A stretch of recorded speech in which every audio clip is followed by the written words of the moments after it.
Transmitter device activated. Coordinates set for Earth 2. Hey everyone, welcome to the Earth 2 podcast, the podcast where we explore the origins and the development of the DC Comics multiverse and the legacy of their Golden Age characters throughout the Silver and the Bronze Ages of comics. I'm Peter Watson. And I'm David Steele. Welcome back. Thank you for joining us. Today we're doing issue 1 of the Spectre ongoing series. Now it's the proper Spectre, the guy in the white and the green that you're all used to, not the spiv that was bamming Johnny Quick up the other week. Issue 1 of the Spectre. Now obviously we've done the few issues of Showcase that he appeared in, did them a few months ago. A bit of time has passed since the last one of those, before the first issue being published, and also the Spectre has appeared in Brave and Bold alongside the Flash and will reappear in Brave and Bold alongside Batman very soon. But this is really significant. This is the first time that a revived Golden Age character has had or has been gifted an ongoing series. Yes, it's strange. We've had the other tryouts obviously with Starman and Black Canary and Our Man and Dr. Fate. But the Spectre is the one that seems to have caught the attention. Yeah. DC are willing to give it a bash, as are we. Yeah, I mean, it's probably worth saying, like, out of all the Golden Age revival guys who were brought back in the 60s, up to the present day, the Spectre's probably the one that's endured and been the most successful. Probably Dr. Fate is a close second. Yeah. Spectre gets this ongoing. He takes the cover feature in Adventure Comics for a while in the early 70s. Gets an ongoing series in the 80s. Gets another ongoing series in the early 90s, and then I've lost count of what's happened since, because he... And there's a late 90s series. Yeah, because he's been other people since, and all that sort of stuff. It's interesting, just to take that into account, that he's, out of all of them, he's had the sort of longest sort of modern career, and I wonder what that is. Why do you think it is? It's kind of unique, really, in DC Comics, certainly. He is the spirit of vengeance, so to speak. He can be incredibly powerful or he can be incredibly weak, just depending on how he's written and whatever the story calls for. Yeah. It's fascinating. There is a sort of through line, I think, through a lot of the ongoing sort of features that he's had and stuff. There is this kind of horror tinge. I think it's maybe just as simple as that. He's the ghostly guardian, and that's a perennial. Never quite successful enough to maintain an ongoing book to the same extent like the Flash or Green Lantern or Superman or Batman or whatever. But he's one of these ones that's come back and then never gone away. True. And it's good that we've got as far as we have already, and we've reached the Spectre's ongoing book. It's very exciting. So, without any further ado, do you want to tell us about the cover? I certainly shall. Again, it's a lovely dark black cover, which I always love, because it just makes the figures pop on it. We have the Spectre logo at the top, which is a nice creepy red letters with yellow highlights, with the Spectre peeking out from behind the S, which is cool. And there's a caption that says, "Now in his own magazine." And on it, we have the Spectre himself. He seems to be in a bit of a whirlwind, really, and he's being attacked by 4 historical figures, but they all have the same face. There seems to be a pirate-looking chap.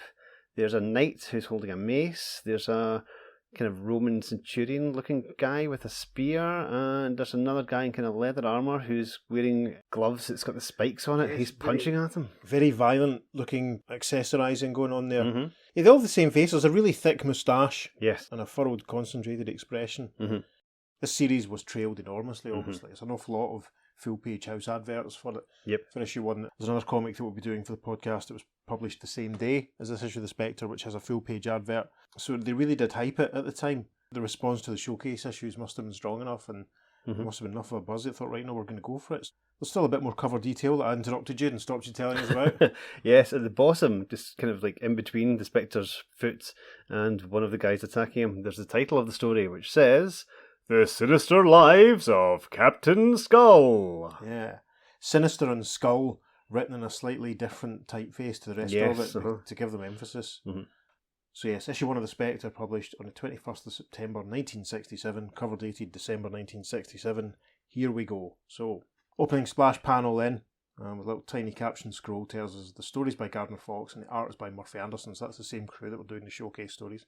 Quite a simple image, dominated by a skull in the background, with the Spectre and text sort of arranged around the top of it, and the Spectre is on the right of the picture, wearing a cutlass, and he's squaring up to, as Pete said, the piratey looking guy who was on the cover. Blue coat, his hair's in a pleated little ponytail, frilly cuffs, boots, and we have a caption box below this that says, "Fighting an 18th century pirate on a 20th century battleground proved troublesome enough, but fighting a pirate possessed of psychic powers staggered even the mighty Spectre. Unable even to touch the baleful buccaneer lest he lose his own astral life, the ghostly guardian searched through time and space for the urgent and ultimate weapon to subdue the sinister lives of Captain Skull. Tremendous. So, straight into the story. Top of page 2, the caption for the first panel says, Framed in the gun sight of a rifle is a man whose life depends the peace of an entire world. It's a say what you see caption. It's a very nice little round panel showing a gentleman, very fancy looking morning suit with a little It looks like he's got a carnation in his buttonhole and a few people behind him. He's obviously leaving a building and he's dead centre in a set of crosshairs. Gasp. The caption then for the next panel. With a cheerful smile, with an encouraging wave of the hand, American Ambassador Joseph Clanton is leaving to fly to the World Treaty Meeting in Switzerland. Yeah, now we get this a slightly wider shot. We can see him standing next to the open door of the car that's going to bear him away. And we can see a crowd of people being held back by a sort of little barrier. Looks like there's a policeman beside him. To the left of the panel, it obviously looks like a bunch of young folks, because they're all yelling out, "Peace! Peace! Peace!" And then to the right of the panel, just behind Mr. Clanton, you see a man in a brown suit who's leaning in towards him, and he's saying, "Good luck in your venture, Mr. Ambassador." And then the caption for the next panel, Finger squeezes trigger and with a large blam sound effect, we get the close-up of the barrel of a gun being fired. The next panel, we see that Mr. Clanton is face down on the ground. One of the people around him says, He's been shot. Someone else says, Without him to represent us, war is sure to break out. And a third voice says, He's the only man the other side will negotiate with. Blimey. Caption for the next panel. A tense world listens to the dread news. Yes, there's a nice montage here where we see Big Ben at the House of Parliament and then a photograph, it looks like, of the Eiffel Tower. Mm-hmm. Is that the Taj Mahal or is it Washington? That's Washington, yeah. And then what's the last one then? Red Square, I think. Is it? Okay. So this is obviously some nice shots of around the world, and there's a nice little radio voice style speech bubble over the top of this that says, The war the world has feared may have already been triggered off this afternoon by a mysterious assailant who in turn was struck down by security guards. At this moment, Ambassador Clanton lies dying in Gateway City Hospital, for the bullet in his head is inoperable. Blimey, high stakes. Caption for the next panel. In Gateway City Hospital. We're obviously in a surgical preparation area. There's a couple of medical staff in the background already scrubbed up. In the foreground, we can see 3 doctors getting ready. Left to right, there's a guy with a moustache. There's a very worried looking one wearing glasses. And there's a baldy doctor who's about to put his mask on. The doctor with the moustache is saying, As you know, doctors, I've been experimenting with a new anaesthetic which may permit us to operate safely. It's never been fully tested. Then the doctor in the glasses says, We have no other choice. And then the bald doctor says, We must take the risk. Top of page 3 then, caption for the first panel. For 3 hours, Joseph Clanton hovers between life and death as the country's most brilliant surgeons ply scalpel and sutures until... Yep, you see the doctors now outside the surgical room, presumably, taking their masks and gloves off. Doctor with the glasses says, The operation is over. And Dr. Moustache says, All we can do now is hope. And the bald doctor concludes, And pray. Suddenly, the operating room door bursts open. And a man bursts through wearing what I'm guessing is his purple surgical smock. I don't know, he certainly doesn't seem to have any trousers on. It's quite alarming. He bursts through, shoving the doctors out of the way. One of the doctors goes flying and says, Huh? And then this man in the purple, and we should say as well that he's basically, we're guessing now, the guy that we saw on the cover, because we can see that he has this little pleat of hair at the back. Quite a fancy moustache he has, really. And this guy in the purple smock says, Hoist anchor, ye lubbers! I'm charting me course right through you all! And Dr. Moustache says, Who's he? And then Baldy Doctor says, How'd he get in here? With ferocious swings of his heavily muscled arms, he clears a path before him. Yep, we see him punching out a couple of other medical staff as he rampages through, and he says, Dash me timbers! I must be in Fiddler's Green. Everything's so changed. Avast, ye swabs, out of my way. I've got to haul in my lines and go about with the wind. He's a character, isn't he? The caption then for the next panel. After the mysterious giant races off down the hall. And we see Dr. Moustache is on his feet and he's looking back into the surgery room, And the bed that they'd obviously been working on is now empty, and this causes Dr. Moustache to remark, "The ambassador! What's happened to him?" Interesting. Then we arrive at the bottom of page 3. A little later, in another section of Gateway City, as Captain of Detectives Jim Corrigan drives past a costume shop. That's a caption that does a lot of lifting, doesn't it?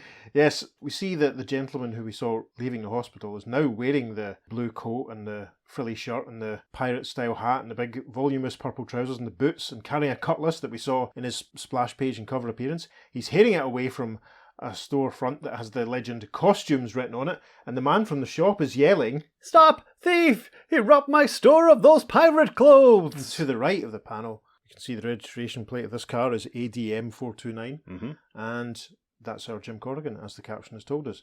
And Jim Corrigan is watching this and he thinks, "Seems I've stumbled onto a sneak thief who... But wait!"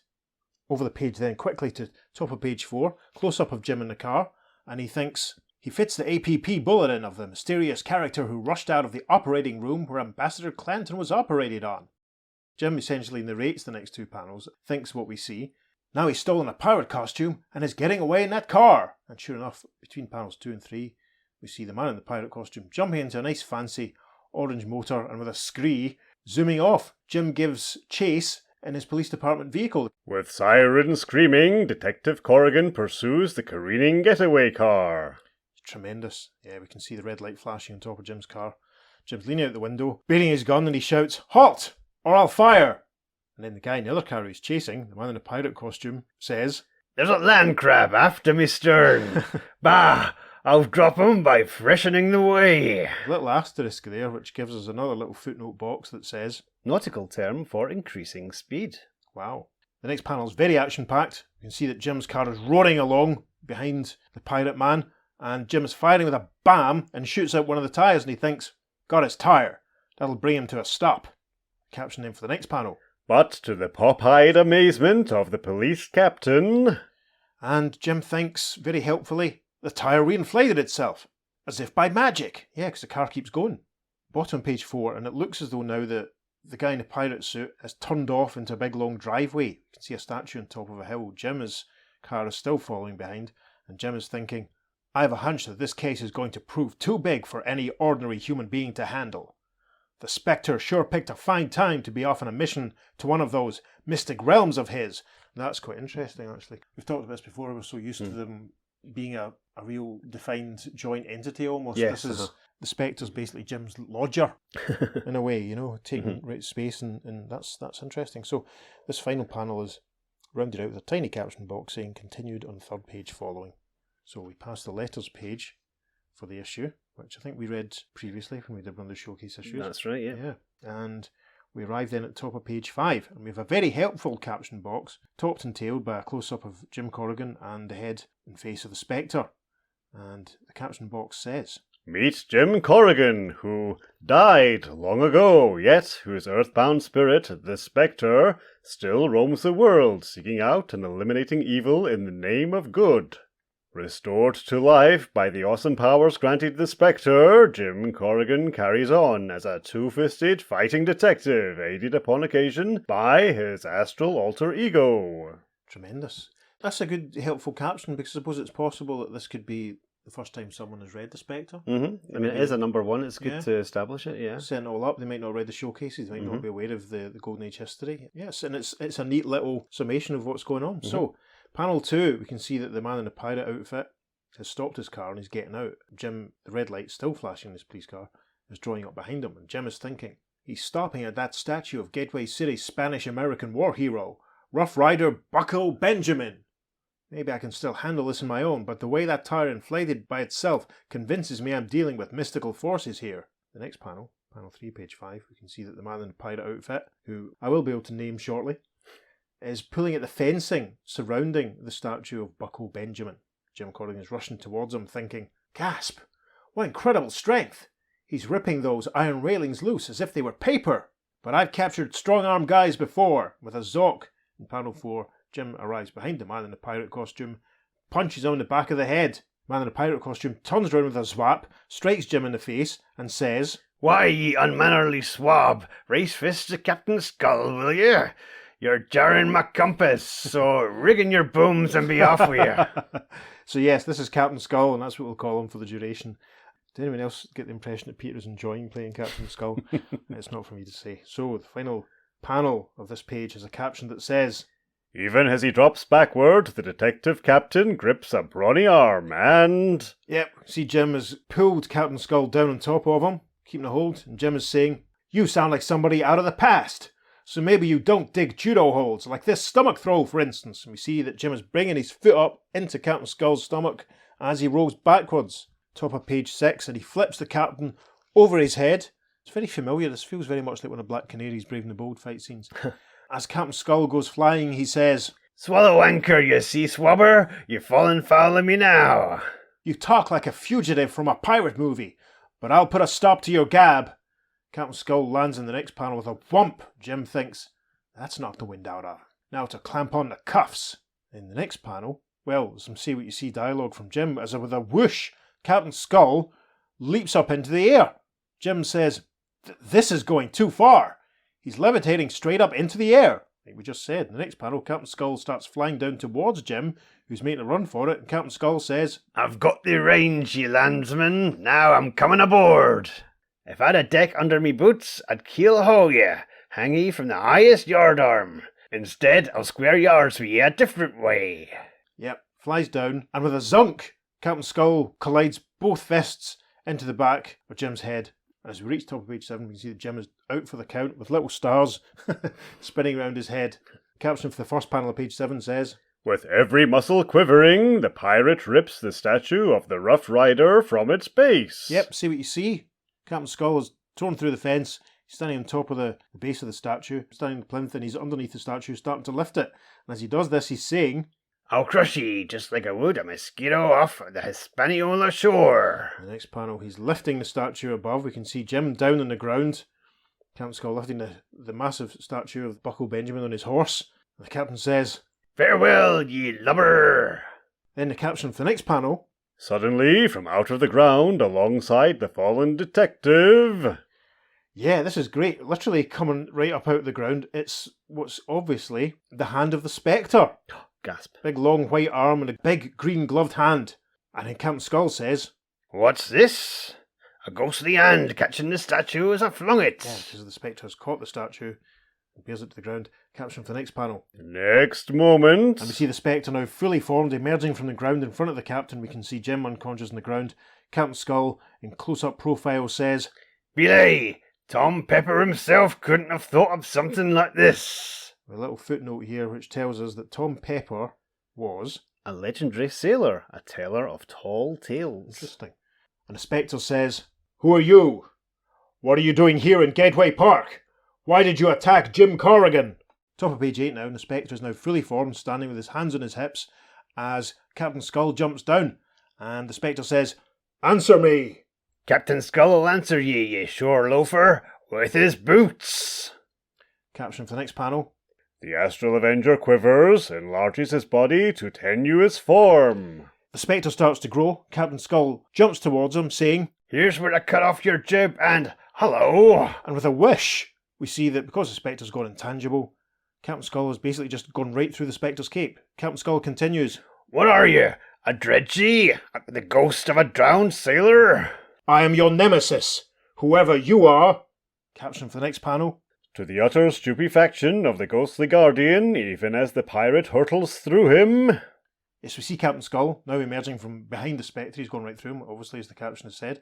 And the Spectre turns around thinking, "By the horns of Capricorn, I sense a strange force radiating out of this Captain Skull. A force of such eerie quality that it weakens my own spectral power."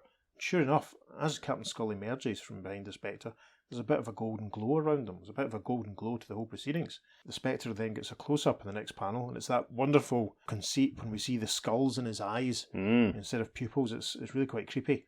And in close-up, the Spectre's thinking, "I dare not let myself be touched by this puzzling pirate, lest his force destroy me. I've never come up against any such energy display as this. I must study it, find a way to counteract it. Maybe with spectral luck I can bash him into unconsciousness with this tree." And very helpfully there, the Spectre's describing the fact that he's pulling a tree up by its roots. That's terrible. with which to try and chib the captain. Captain Skull is now rushing towards the Spectre, bearing his cutlass again, and he's yelling, "Brace yourself to go down to Davy Jones's locker, me fine bucko, by this landing party o' one." Top of page 9 now, caption of the first panel. His cutlass twirling like the blades of a propeller, the bruising buccaneer hacks the tree to firewood. Yeah, this is an amazing panel. We just see the Captain Skull's right hand fizzing back and forth. It's almost like the Spectre feeds the tree into his blade. We see branches and twigs and sawdust flying everywhere, and the Spectre is thinking, "He ripped that hope to shreds." Obviously the Spectre was thinking that the tree would be enough to take him out. "Where'd he come from? How'd he ever acquire those awesome energies?" Captain Skull takes a swing for the Spectre with his cutlass, but the Spectre leaps out of the way, very daintily, thinking, "His blade's filled with the same energy as his body. If it so much as scratches me, I'm a gone ghost. But two can play this game of deadly duel." Caption name for the next panel. A spectral sword materializes in the gloved hand of the Astral Avenger. He turns a slash with cunning parry. Yeah, so we're basically now at the splash panel. As this is going on, the Spectre's thinking, "It won't do me any good to increase my size, for a mere pinprick would release that destructive force throughout my ectoplasmic being." A nice closer shot in the next panel, as we can see Captain Skull grinning as he makes another attempt to take out the Spectre with his sword. Spectre again parries and thinks, "To make matters worse, just as I can't let him touch me, so am I unable to touch him without destroying myself." Uh-oh. Caption name for the final panel, page 9. Abruptly and amazingly, And Captain Skull says, "Avast, ye swab! I've wasted enough time with ye. I'll fashion another cutlass to do my work for me." yeah, and it looks as though there's a little sort of bolt of lightning, or a couple of bolts of lightning, emerging from the tip of Captain Skull's sword, and another sword is appearing as a result. And indeed, the Spectre thinks, "He created an energy double of his sword, wielding it by remote control." gosh. Tiny caption says, continued on the third page following. So we pass an advert for an issue of Bomb by the Jungle Boy, an advert for some Batman posters, and then we're back into the story. Top of page 10, the caption for the first panel says, Leaving the ghostly guardian to fight for his astral life, Captain Skull pushes aside the base of the statue. Yes, so in the front of the panel we can see the Spectre dueling with this other sword that's floating in midair. It's quite funny actually. There's a clack sound effect, and Spectre is thinking, "What's he up to?" as indeed in the background of the panel, as the caption helpfully said, we can see Captain Skull is down at the bottom of the plinth of the base and is lifting it up. Caption name for the next panel says, With his bare hands acting like shovels, the baleful buccaneer digs into the ground. and that's what we see happening. We see a very committed and focused looking Captain Skull pulling at the soil with his bare hands, and he's saying, Now to see if my sea chest is still where I left it. and he's successful because he pulls up from the ground in the next panel a little chest that says Bonnie Venture, and Captain Skull remarks, Oh, ship shape! Nobody's laid finger to me money caskets. in the background we can still see the Spectre dueling with the other sword, and he's thinking, "He dug up an old treasure chest. Can it be that this pirate lived before, that he is the reincarnation of a former buccaneer, that he has been transformed out of his time element?" Next panel is amazing because we see Captain Skull legging it with his treasure chest on his shoulder. The Spectre still dueling with the other sword. As he watches the captain run off, the Spectre thinks, "I can't stop him from getting away. If I divert my attention from this energy-filled cutlass, it will demolish me. Got to come up with some trick to evade it, overcome it." Caption in for the final panel of page 10. Hurling his sword at the self-fighting cutlass, the ghostly guardian dives at the fallen statue of the Rough Rider. Yeah, it's a little confusing here because it looks, the way it's drawn, as if the Spectre's actually emerging from the statue, but I suppose he's dissolving himself into it. Mhm. And he hurls his cutlass at the floating cutlass while he's doing this, and the Spectre's thinking, "The pirate's sword is conditioned to fight me, but if it doesn't see me, it'll be unable to do so." Top of page 11, caption for the first panel. As the cutlass hangs helplessly in midair. Yes, this is impeccable work from Murphy Anderson here. But Mhm. you really do get the sense that cutlass is confused and Yes. wondering what's going on as it just sort of floats there, moving from side to side. Now, the statue of the man on the horse is kind of reared into life. This is really quite creepy. And the Spectre's basically taken possession of this statue. We can see Buck Benjamin appears to be thinking, "Materialize myself inside a statue without that enemy sword being aware of it. I'll activate this statue and use its sword to shadow the Corsair's cutlass." and sure enough, that's what happens. It almost looks so the statue of the horse sort of bucks up so that the statue of Buck Benjamin can swing his statue cutlass up and with a crack breaks the phantom cutlass in half. Yay. Wow. The next panel then shows the Spectre emerging from the statue, and he's thinking, Now there's nothing to stop me from tracking down that pirate. How to stop him is another problem. the caption then for the next panel, which takes up the full length of page 11. Though the ghostly guardian hunts far and wide. It's another classic image of the Spectre looming up over the city. I wonder if he's visible. Yeah, that always bugs me, because imagine seeing a giant spectre just standing above your city every now and then. Giant white man with a green cape. Mm-hmm. He looks tremendous. I mean, that panel would pass muster nowadays. Mm-hmm. It's great. Spectre's basically standing with his arms folded under his cape, looking out over the city, and he's thinking, No sign of him. It's as if he vanished off the face of the earth. Might as well go back to my other self, Jim Corrigan, and match notes with him about this mysterious visitor to Gateway City. Over the page then to page 12.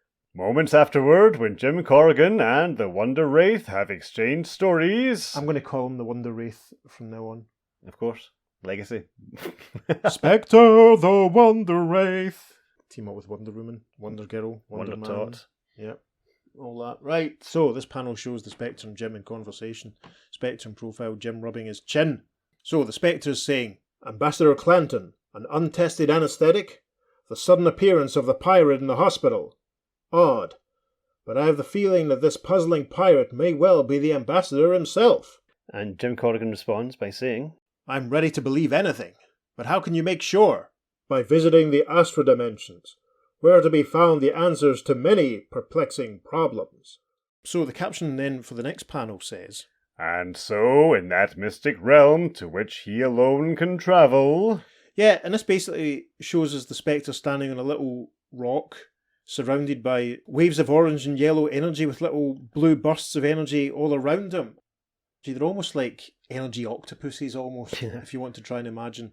Little balls with blue tendrils all emanating from them. There's about half a dozen of them all floating around the Spectre, and one of them is saying, As you know, a spirit, a person's psychic self, may reappear in the body of a descendant as a reincarnation. and another energy octopus says, When that anesthesia was applied to Joseph Clanton, it released the psychic spirit of an ancestor, Captain Skull. Wrenched out of time, the pirate's psychic soul became inundated by megacyclic forces as it travelled to reach the ambassador's body.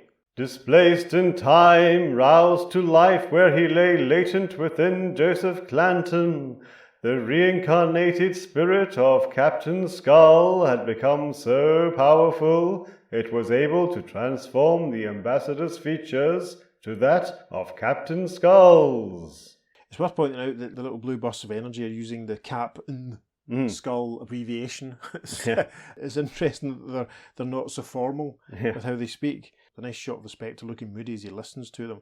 And we arrive at the bottom of page 11, and the Spectre continues to stand as all the energy is waving and rushing around him, and one of the little blue dots is saying, Unfortunately, not even your spectral power can stop the megacyclic power possessed by Captain Skull. Yet, unless he is defeated, he will become a modern-day pirate, and loot and steal without hope of anyone stopping him. And unless you exorcise Captain Skull from Ambassador Clanton's body, war will erupt on Earth. It's quite useful that Spectre has these little blue bursts of energy guys to go and talk to. yeah, that we've never seen before. I wonder if we'll see them again. I wonder, the astral dimensions, where to be found the answers to many perplexing problems. So maybe it's some kind of 1960s extra-dimensional Earth 2 equivalent of Google. Could be. Maybe it's the blue blobs of exposition. Yeah, that's where Wikipedia started. Yeah, it's quite interesting. I don't know what I think about that, to be honest. I mean, he doesn't really tell Jim what the astral dimensions are. No. So I suppose we have to surmise it's where these all-seeing, all-knowing people live and know what's going on. It's quite a useful thing, I suppose. Okay, so the final panel then of page 12 has a caption that says, On this same night, in the dusty archives of the Gateway City Library. This is an excellent panel. You can see Jim Corrigan sat with a little table lamp illuminating him as he's got a book in front of him and he's holding another book in his hands. And the shadow that's being cast behind them, it's not his own shadow, it's the shadow of the Spectre. That's very, very effective. So Jim is saying, I found several references to a real Captain Skull who lived between 1710 and 1764, who robbed and looted in the ship Bonnie Venture in the Caribbean Sea and off the Carolina coast. And the shadow of the Spectre looming in the background says, "Listen to what I found out in the Astra Dimensions." So he's obviously going to bring his other self up to speed. Top of page 13 now. Change of scenery. Caption of the first panel. Next day, on a special jet plane carrying a shipment of diamonds. We're inside the cockpit, and we can see the pilot and the co-pilot, and they're looking outside, and well, the first of the pilots says, Pete, am I seeing things? And Pilot Pete responds, Pilot Pete, "A pirate at 50,000 feet! And sure enough, in the clouds outside, it's Captain Skull, who's waving his cutlass and saying, Strike your colours, you swabs! I'm about to scuttle you unless you obey his orders. We're outside the aeroplane for the next panel, and a voice from inside says, He's running towards us on empty air. And sure enough, that's what's happening. Captain Skull's running through empty air towards the aeroplane, and he says, Stow the gab, you lubbers! Bash my binnacles. If you don't do as I say, I'll carve me name on your ship's hull. Caption then for the next panel. Before megacyclic cutlass can touch airplane metal. Yeah, the Spectre's appeared out of nowhere. And at first I thought he was holding two sides of a burger bun here. It does look like that. He's actually holding two big chunks of rock, and he's bringing them in closely to try and snare the captain. Spectre is thinking, maybe I can rock that pirate to sleep. Captain Skull turns around, sees him, and says, Shiver me timbers! It's that dredgy I fought before. Sheer off afore I jam your compass. And then with a whap, the giant extended hands of the Spectre trap Captain Skull between the two big chunks of rock, and it really does look as though he's serving up at a barbecue. It's quite amusing. That panel will probably make it onto the socials and will look very amusing, completely removed from context. The final panel, page 13, then is a caption. But when the rocky weapons are separated... The Spectre's taking his hands apart, and we can see Captain Skull is unaffected. In fact, he's dented the insides of the rock. You could probably make a nice Captain Skull clay figure from the mould, I suppose, that he's created. Captain Skull delightedly says, Swoggle me eyes! You've got me climbing the rigging, mates. So it's firing a broadside, I am. Yes, we have a little asterisk at the end of climbing the rigging, and a little caption box that explains helpfully, nautical term for losing one's temper. Got me climbing the rigging. Oh dear. Right then, over the page to page 14. Caption for the first panel says, Out of the pirate's sword erupts a volley of cannonballs. I'm so impressed by Captain Skull's abilities. This is really, really funny. Sure enough, he's gesturing with his sword, and 4 cannonballs are speeding towards the Spectre. Captain Skull declares, I'll bring your topsail clattering down about your ears. And the Spectre thinks, I can sense that those cannonballs are filled with deadly megalocyclic energy. They must not touch me. Sweeping his cape as would a matador to ward off a bull charge. Yes, and the Spectre then very helpfully thinks what we see. I'll create a vast wind current with my cloak, blow the cannonballs off to one side. Sure enough, the Spectre pirouettes and the cannonballs go flying. In the next panel, he moves towards Captain Skull thinking, and now I'll use my cloak to whip up a tremendous vortex of astral power.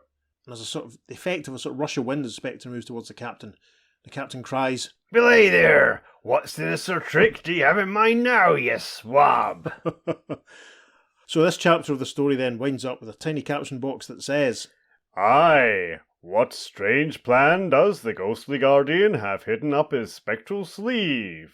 Story continues in 4th page following. Yep, the rest of the page is taken up with a nice little Caps Hobby Hints cartoon. Past the extra letters page, past an advert for Teen Beat, and then we resume with the story at the top of page 15, and things start getting a bit trippy now. Around and around, faster and faster whips the spectral cloak, setting in flux the mystic energies of time and space. Yeah, we see the end of the Spectre's cloak here, twirling away, and there's a whole bunch of concentric circles of orange and red and yellow. And Captain Skull is basically sort of falling towards them. And he cries, I'm being pulled into the vortex. Yes, Captain Skull. Into a maelstrom created by the explosion of spectral powers. Backward into time swirls the buccaneer, through days, months, years, accompanied by the ghostly guardian. Now we should point out that this sort of time vortex effect is very similar to what we saw when we've seen, Superman and Superboy time travelling, isn't it? Yes, Except there's no dates casually hanging in the air to which tell is us when they are.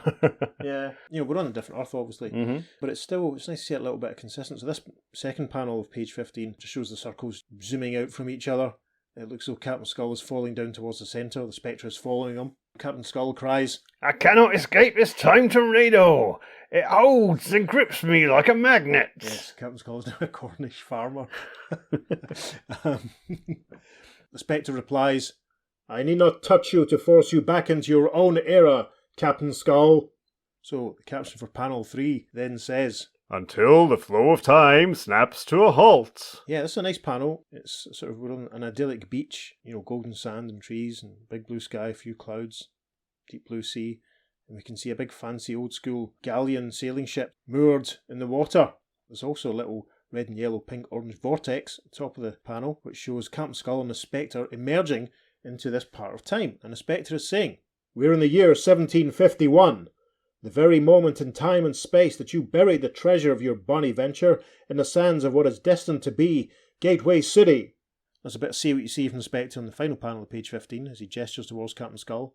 Now, with ripples from my cloak, I shall expel your evil spirit from the body of the man you usurped, back into your real body, and so end this noxious nightmare. He gestures towards Captain Skull, and there's still residual orange and yellow energy waving around him. Captain Skull says, "Belay all this. It's high time I threw out my anchor to windward to protect myself." Top of page 16, the first caption for the first panel says, "With lightning speed, the transmigrated spirit of Captain Skull bursts free of its fleshly bonds, glowing with megacyclic energy which fuels the time funnel." The Time Funnel was a short-lived series by Urban Allen, which followed on from Lost in Space. It got as far as the preparatory scripts for the pilot before someone suggested that Tunnel might be more effective, at least as being alliterative. None of that was true. Anyway, so it's true, you don't know. It's quite an interesting panel setup for this page, because the normal grid system, it's sort of like it's been rotated on the axis of the circle, isn't it? It's almost like, not quite the Dutch tilt that we've mentioned before, but it's sort of... Playing with the format. Well, maybe put this page in the social so you can see what we mean. It's definitely going to be hard to try and crop out in these individual panels. But the first panel, we have a looming close-up of the Spectre's face. In front of him, it's the body of the Ambassador, still wearing the clothes of Captain Skull. But Captain Skull's spirit, looking very 70s, it must be said, is sort of emerging from the body of the Ambassador. And very helpfully, as the Spectre observes this, he thinks, He has abandoned the body of the Ambassador. Without Skull's spirit inside it, Joseph Clanton's inert body is changing back to its original shape and form. Sure enough, then there's a caption for the next panel. "Once more, the whirlpool of years begins to rotate." Yep, it's back to the spinning orange, purple, yellow and pink circles. At the front of the panel, we can see Captain Skull's spirit looking very, very ghostly indeed, trying to leg it, I suppose, from the Spectre. The Spectre is giving pursuit, and the Spectre says, By accelerating his megacyclic energy, he's causing the time vortex to whirl faster, tugging us both farther back in time. Aye, ye swab. If you'd marooned me in my own time period, I'd have lost all these stupendous powers I now possess. Okay, so this next tilted panel has a caption that says, "As the megalocyclic energies slacken, the spirit being of the pirate darts out." This is great because the concentric circles are now basically appearing in mid-air. Very effective. We can see Captain Skull falling out, Spectre emerging behind him. Down below, there's a man on a sort of horse-drawn cart with a pile of hay behind him, being drawn along in the cart. And as he emerges, Captain Skull says, "I lived here centuries ago when I was the robber baron Sir Guy the Cruel." The Spectre follows, he's thinking, What does he hope to accomplish in this time era? Then we get a helpful caption for the next panel. "Sir Guy the Cruel and his band have laid siege to the castle of Lady Aline." Yes, this reminds me of those episodes of the Time Tunnel when Tony and Doug would fall out of their big time vortex thing in the sky and be thrown straight into some stock footage. Yes. It looks like we've arrived in some stock footage. We can see a castle being laid siege to by knights in armour who are on horseback and they're carrying spears, and we can see big catapults sort of firing off. As Captain Skull flies down towards them, he's thinking, "I shall enter into my ancestral body, take control over it. Retaining all my megalocyclic powers, I'll make myself the richest, most powerful man of this age." So as we arrive at the top of page 17, we get a very helpful say what you see caption that tells us what's going on. Swiftly, the features of the robber baron change into the facial structure of the time-displaced Captain Skull. This is a great panel. We essentially see the transformation of I don't know, he's just a guy, shifting and changing so that the moustache becomes more prominent, the eyebrows change, the lines on his face change. And as all this is going on, he's thinking, with my newfound abilities, I can roam back and forth across time, become the conqueror of the ages. Wow, that's epic. So there's an interesting panel structure to the rest of this page. There's one panel of the knights in armour with the castle in front of them, and it's sort of interrupted by a circular panel in the middle. So this first panel, we see Sir Guy gesturing towards the castle, and he yells, "Fire your arrows at yonder castle!" And one of the soldiers who's with him replies, "But, Sir Guy, not even our catapults could damage its firm walls." And another soldier says, "What good can mere arrows do?" And then in this big inset panel in the middle, Sir Guy, with his visor down and his sword in front of him, swings his sword at his army, saying, "Ye foul swab, do as I order ye." One of the soldiers cries, "A changed man he be." And a second soldier says, "Best do as he says." Caption name for the next panel. Then, as the shafts are loosed... Yes, and we're inside the grounds of the castle now. We can see the arrows flying towards the people who are inside, and we see Lady Aline, presumably, in her yellow dress and yellow pointy hat, and she exclaims, "Aye! Those arrows go through solid stone walls!" So that's what Sir Guy had in mind. One of the soldiers that's with her says, "Sir Guy must have hired a witch to work spells for him." And another soldier says, "Perhaps we had better surrender." In the caption for the final panel of page 17. "The Astral Avenger has been a fascinated but helpless witness to what has taken place." Yeah, we see Sir Guy on the back of his horse, and the Spectre's head looming almost in the clouds behind him. It's very effective. Spectre's thinking, "Filled as he is with megacyclic energy, I still dare not make personal contact with him. Yet I must not let him pillage here." Top of page 18 now. The Spectre gets a close-up with the whirling circles behind him, and the Spectre continues to think, "How odd that in two of his previous existences as Captain Skull and as the robber baron Sir Guy, such a good man as Joseph Clanton had been evildoers. In his own time, world peace depends on our ambassador. I must not fail the people who count on him."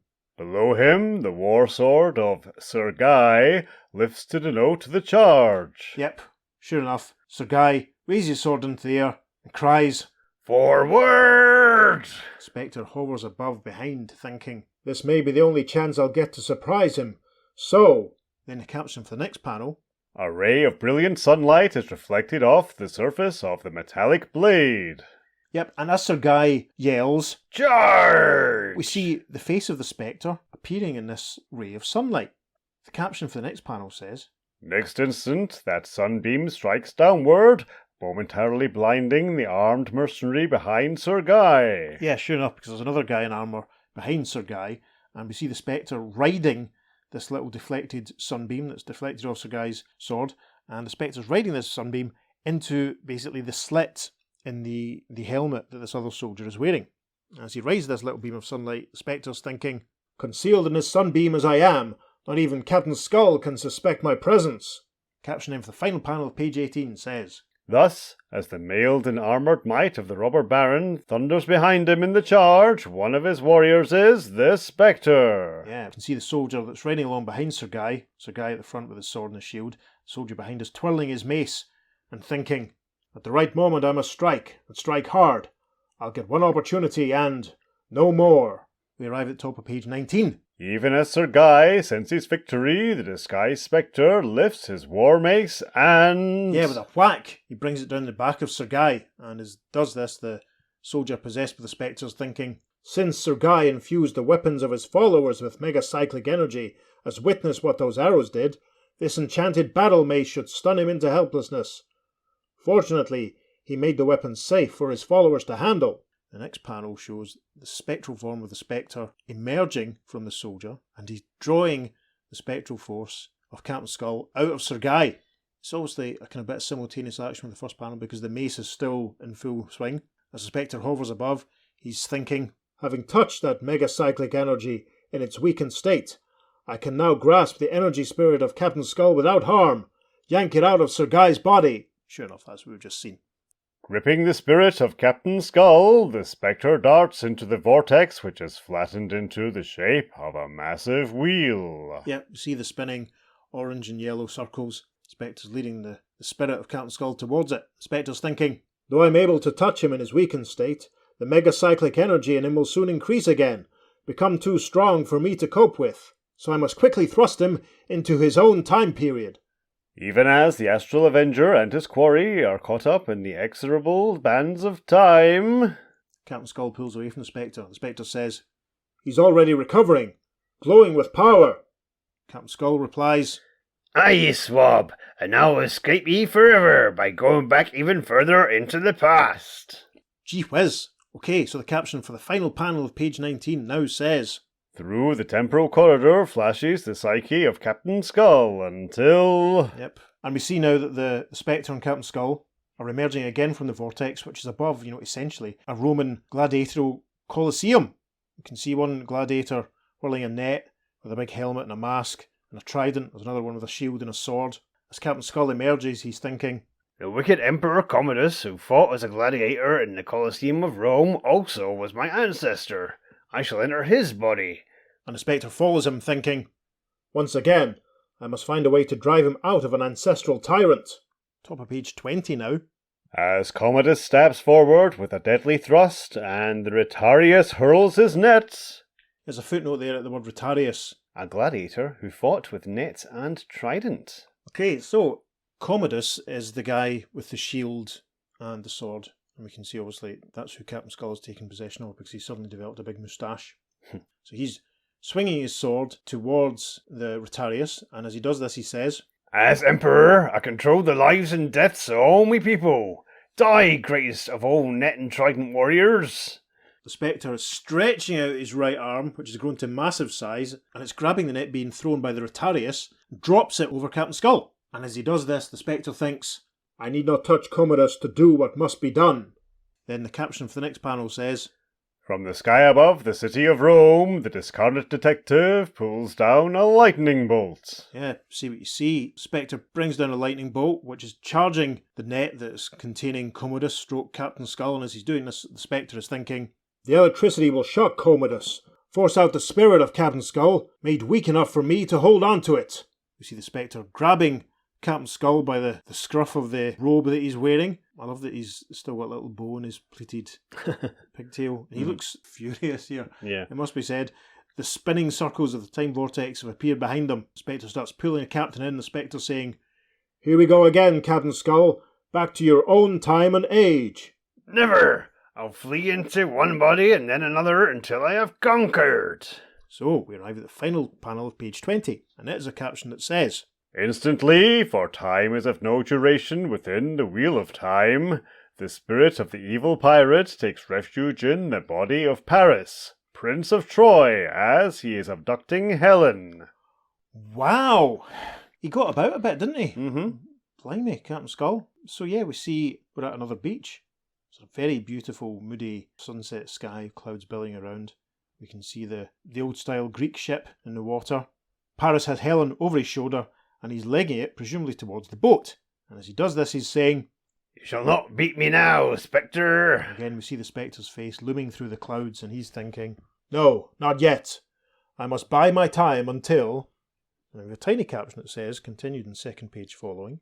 We arrive at the top of page 21. And while the ghostly guardian returns into the time wheel... So presumably the entire Trojan War has just taken place. I think so. Between panels, which is quite amusing. On that page turn. Yeah. So this panel shows what's clearly Captain Skull in the body of Paris, because we can tell by the moustache, wearing the old school Greco armour, standing over a body. And Captain Skull is proclaiming to the sky, I have slain the Greek hero Achilles. Alone I shall make Troy greatest of all cities. Trojan men shall conquer and rule the world. Yep. So that's Achilles lying dead. Good grief. Doesn't actually show us his heel, unfortunately. That would have been quite amusing if he'd just been withdrawing the sword. Anyway, so the caption for panel 2 of page 21 says, Then out of the time wheel stabs the finger of the Spectre. Deep into the ground it plunges as... Yes, Entering stage right, the Spectre's hand with index finger extended, stabbing into the ground, and there's a little sss, and there's a cloud of steam or gas coming up because Captain Skull in the body of Paris is grabbing his throat, saying, "I grow faint from some strange poison in the air." And the Spectre's thought bubble gives us, Neither Paris nor Captain Skull knows anything of natural gas. It is numbing Paris, long enough for the arrow from the bow of Philocities to overcome him, as history has recorded. and sure enough, we see a little arrow also speeding in, not very clearly from stage right, ready to arrive in the back of Paris. Okay, the caption then for the next panel. Dragged back into the time vortex, Captain Skull's spirit summons up the very motes of time, hurls them at the Astral Avenger. Yes, that's another helpful CBC caption. We see Captain Skull gesturing, with the pink and yellow and orange circles behind him, gesturing in little sparkly blue dots, very similar to what we saw in the Astral Dimension. Mm-hmm.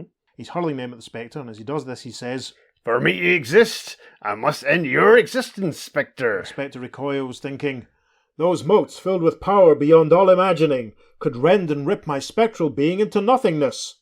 And we're now in the final panel of page 21. Captain Skull declares, "Ha ha! I have summoned up cosmic winds to add to the fury of the motes. As the motes shake you apart, the winds will blow you in all directions, scattering you hither and yon." And sure enough, we see the Spectre being cast away on the breeze, the little blue motes still floating about, and Spectre declares, That's no idle boast. blimey, top of page 22 now. As the terrible cosmic tides wash through him, the ghostly guardian summons up all the eldritch powers that reside within his body.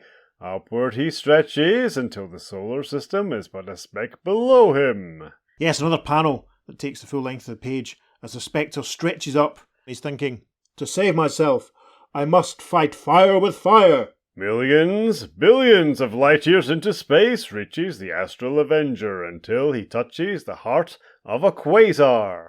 touches the heart of a quasar. That's almost poetic.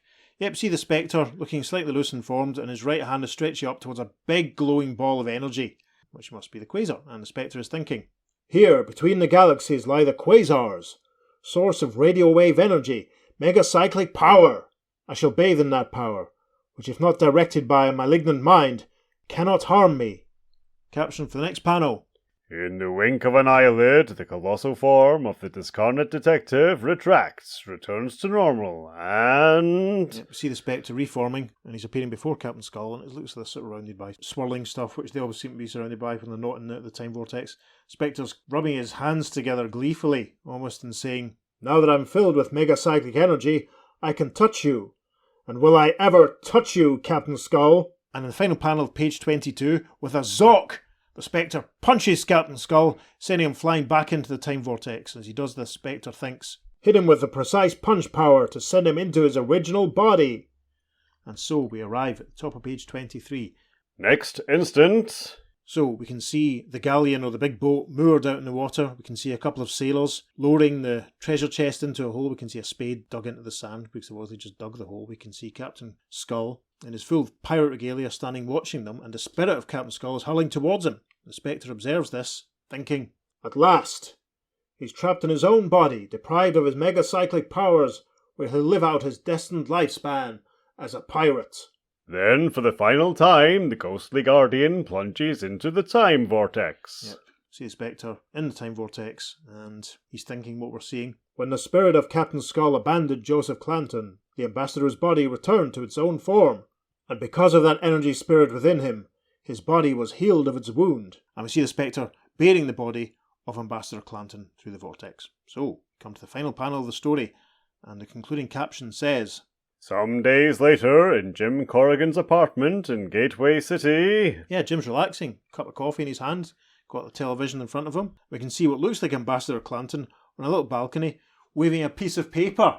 Very Neville Chamberlain. Jim relaxes and says, In his previous incarnations, Joseph Clanton served the forces of evil. And the Spectre observes in closing, But today, thanks to fate or providence, he has served as an ambassador of good. The end. Wow. Gosh, That was exciting. it was an epic, wasn't it? I'm exhausted.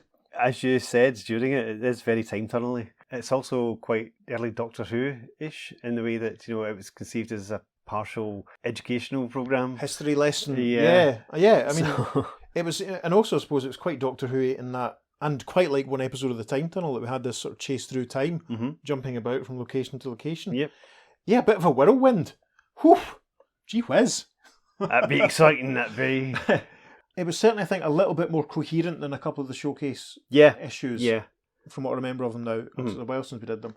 I don't have too much to say. Murphy was in form. The artwork was great. Yeah. It was a nice, exciting, busy story that, it didn't let up for a second, really. Once things kicked off in the hospital, that was it. We were off. I do like how when Corrigan's knocked unconscious, the Spectre's fighting Captain Skull, and, he decides to pursue Captain Skull rather than actually attend to his unconscious host body. That's just a point. lying there for quite some time. Yeah, did a park keeper come along and find Corrigan lying unconscious on the ground and the statue removed from its plinth, the plinth tipped over the ground?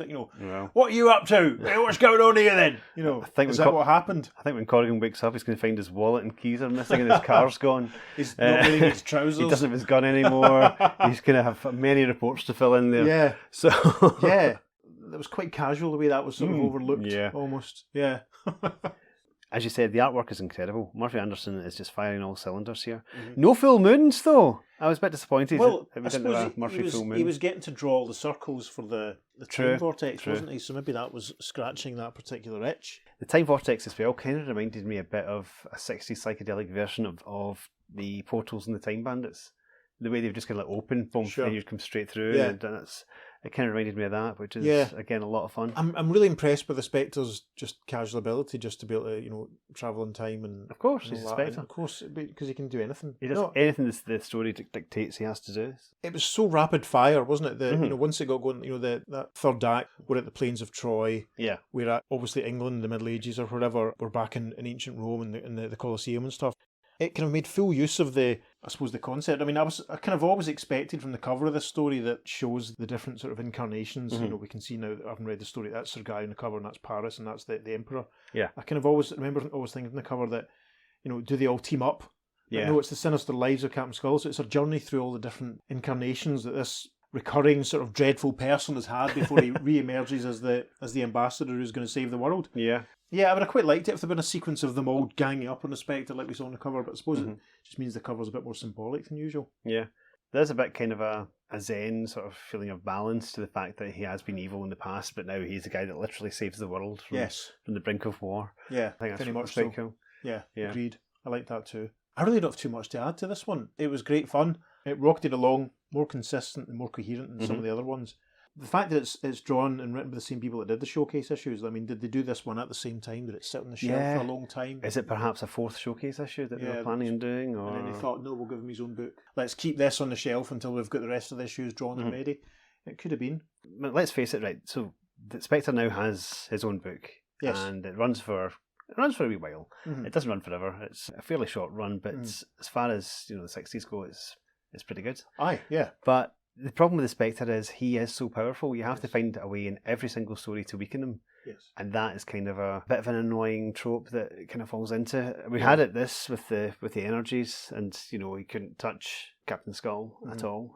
That was kind of interesting, but to come up with something like that for every single story gets really repetitive. I mean, we've had that as well already in some of the showcase stories, and it's kind of repeating ideas, because this one kind of reminded me a bit of Ace Chance, who would go in and possess bodies. Of course, but obviously you're right, that is very his, similar.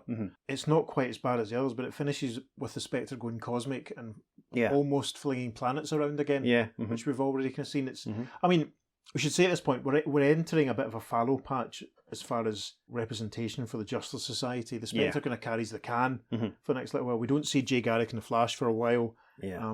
There are other Green Lantern and Atom team-ups coming, but they're pretty much the last ones of this series. And we're a little while off the 1968 JLA-JSA team-up, so the Spectre is carrying the can for Earth 2 and the legacy of the Justice Society at this point. That's worth pointing out too. I mean, it's kind of weird. We'll see it. We've got plenty of other stories we're going to cover in the meantime. Yeah. But it's interesting that after very much a boom period for a year or two, we are entering this space where they're not really around very much, and I sort of wonder what could have led to that. And as we speculated in the past, it's fascinating to see that the Spectre was the guy that got his own book and not Dr. Fate and not Black Canary and not Starman.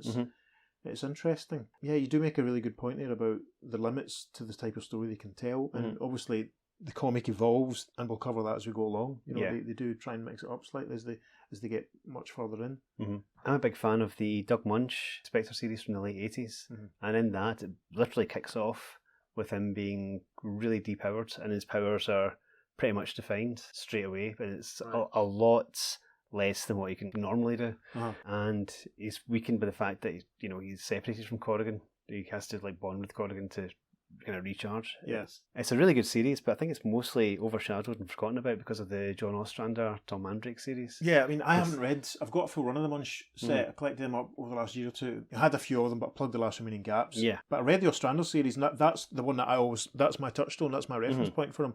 That's one I always think about. That's why I keep saying it's so surprising to see the Spectre and Jim presented as two separate entities, because in that series, they are very much one. So maybe I should read the Munch series, because that's good.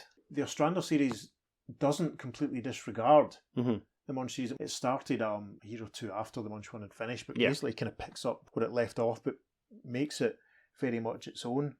That series really buys into the whole, Wrath of God sort of side of it, Spirit of Vengeance and all that sort of stuff.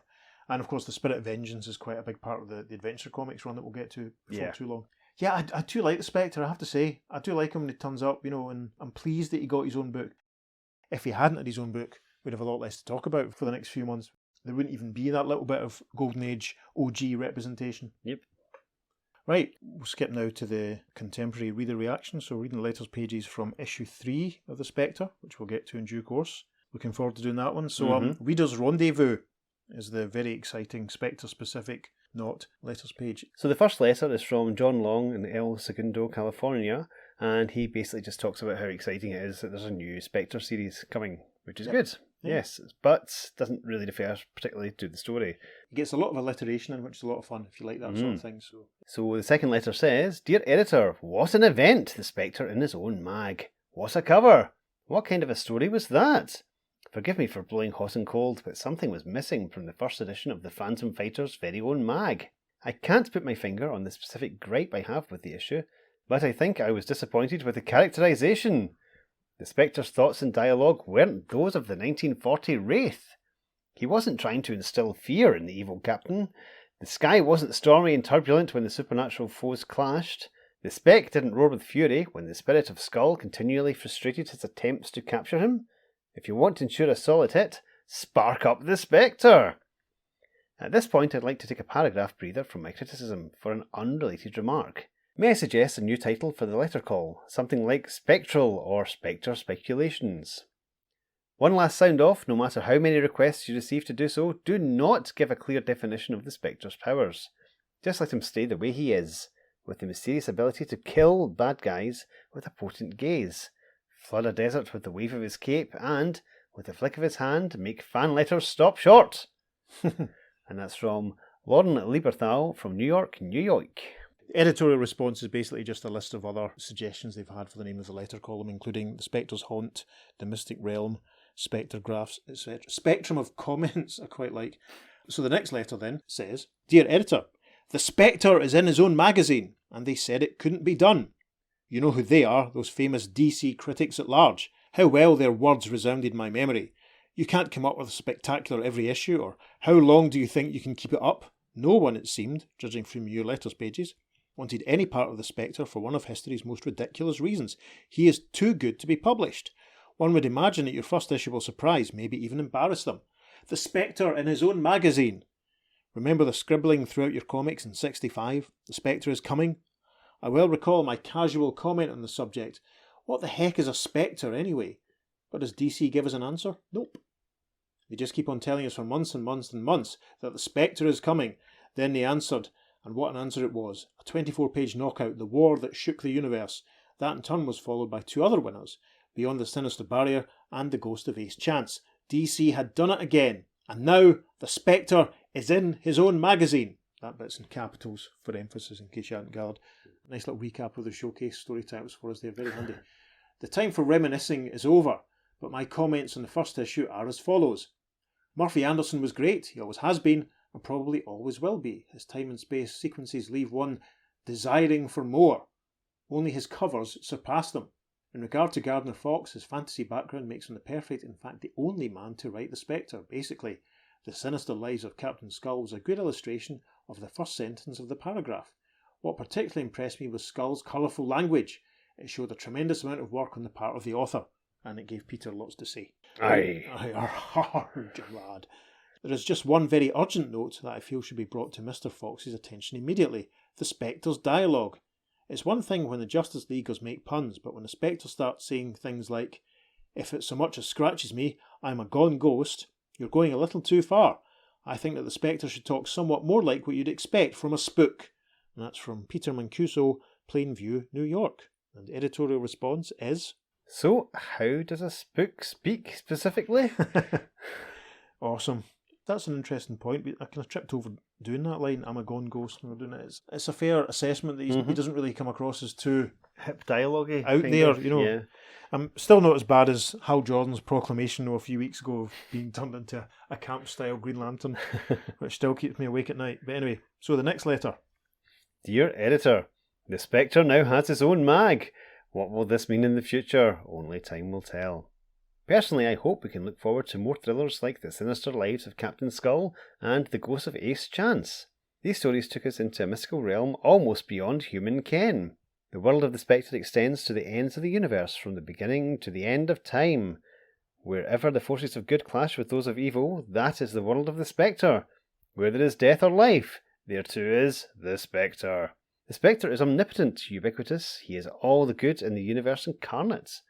He is unbeatable by mortal means, but in his eerie world there also lurks an ominous array of foes with powers the equal of worlds of evil, and they stand the best chance of defeating the Astral Avenger. Good grief, if you think we intend to stand for this ish after ish after ish for more than a year, you've got another thing coming. Sure, I enjoy it, but I can see now that the novelty is slowly wearing off.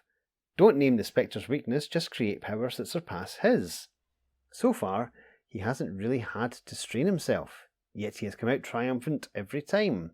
And any reader can tell you that this kind of story over any period of time can become the most boring reading on the newsstands. And if you think that sentence was long, you ought to see what I can do when I try hard.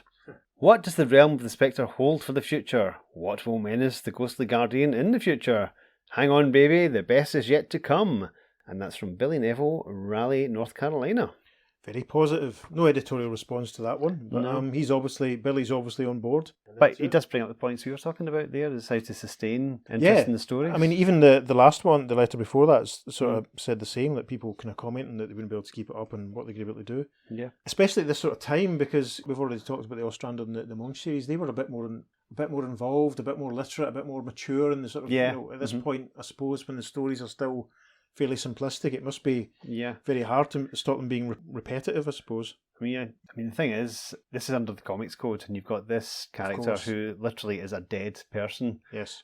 Who's resurrected by possibly God, certainly a mysterious voice, with incredible powers to basically wreak vengeance on the evildoers in the world. And it's hard to do stuff like that with the comics code stamp on it.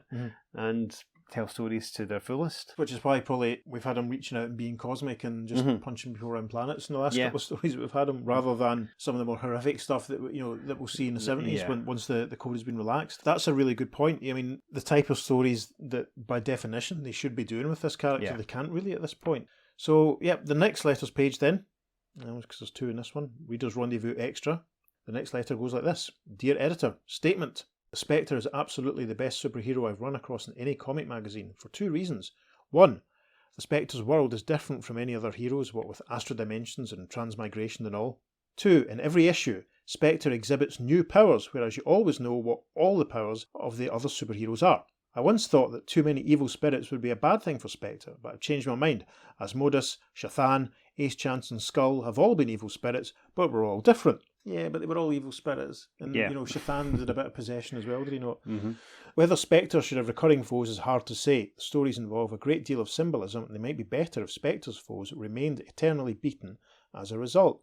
Spectre's stories should all be book length, since this way you can better develop the plots with good situations and villains, and get rid of the fillers with the mediocre ones, open brackets, which, with my luck, have so many fans you won't follow my suggestion, close brackets. I might as well enter the battle royal in the letter call. I don't see why the Spectre stories are bad because they use the theme of good versus evil. Isn't that the plot of every superhero story? One reader said that Spectre should be feared even by those who are not criminals, and that he should be more of a death angel whose stare can kill. Well, this looking into Spectre's eyes and dying bit can be used once in a while and very effectively, but the idea nowadays is to rehabilitate criminals, not to bump them all off. I think that it might be interesting if you did have people show a slight fear, or should I say a tremendous respect for the Respecter, open brackets, I think that was a pun. And that's from Peter Saunderson Jr. of Milton, Massachusetts. Yeah, we've had letters from him recently, and I Yep. still don't know if that's the future comic writer, Peter Sanderson. But Interesting. we'll see. So the next couple of letters are one from a guy called John Workman Jr. from Aberdeen, Washington. He's talking about basically having done some rereading of old Spectre stories. Peter's going to read us the final letter now. Dear Editor, here are some suggestions as to what I would like to see in future issues of The Spectre. 1. Nothing but strictly supernatural menaces. 2. More panels with close-ups of the Spectre showing his skull eyes. Also, Spec should never smile. Laugh at his opponents perhaps, but never smile. 3. Some cosmic battles in which the Spectre reforms the universe to suit his own needs. Wow! Right. Okay. 4. More fright on the part of everyone at the Spectre. Even though he is no longer distrusted by the general public, still they should feel fear at his appearance. After all, wouldn't you? 5. The development of something between Mona Marcy and Jim Corrigan. Yes, we remember Mona from one of the showcase issues, don't we? Yep. 6. Fewer panels, if any, in which the Spectre elongates parts of his body disproportionately. 7. Spectre's use of more of his powers. 8. More references to a higher power, as the one wherein Spectre mentions providence. Belief in God should be encouraged whenever possible. In today's world it is needed. 9. Occasionally guest appearances by other members of the Justice Society of America. And that's from John Pierce, Columbus, Ohio. Interesting points there from John. Yes, many of which were taken on board in subsequent series, it must be said. You know, not And quite... indeed this series, some of Yeah, them. the Mona Marcy, Jim Corrigan thing echoes, I suppose, Amy from the Ostrander series, maybe, perhaps. Mm. But, you know, it's he's making a lot of points there about no more of the big, long, stretchy hands Yeah. and all that sort of stuff. I quite like, suppose. I'll be I honest, quite like yeah. them too. Occasional guest appearances by other members of the Justice Society. Well, Stay tuned. stay tuned for issue 3, folks, that's all I'm saying. I'm wondering if that letter from John Workman's the future comic letterer, John Workman. It Dunno. possibly is. I've no idea how old he is, but he's obviously been in the business for a very, very long time. Yeah, true. I remember him. He was the first letterer that I remember being able to actually register in his individual style. Because I remember him. Interesting. I remember his work on Thor in Yep. the 80s, and it had that Yeah. real sort of Revolutionary, really. epic sort of feel to it. Yeah, big fan of John Workman. It must be said, if it's the same person. There we are. Even if it's not, it's worth saying. It is. So if you know if that's John Workman, the future comics letter, then please get in touch with us and let us know. Or if John, if you're listening, please get in touch. You can email us at theearth2podcast@gmail.com.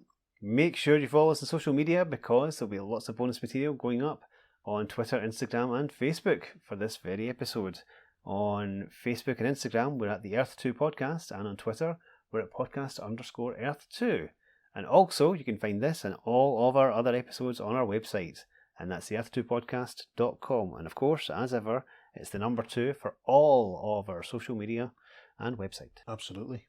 So that's the end of this spectacular debut of this new series. Yep. And we'll be covering all the issues as we go along, so stay with us for that.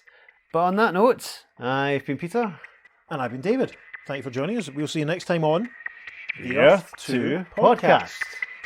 Transmatter cube activated. Return coordinates set for Earth Prime.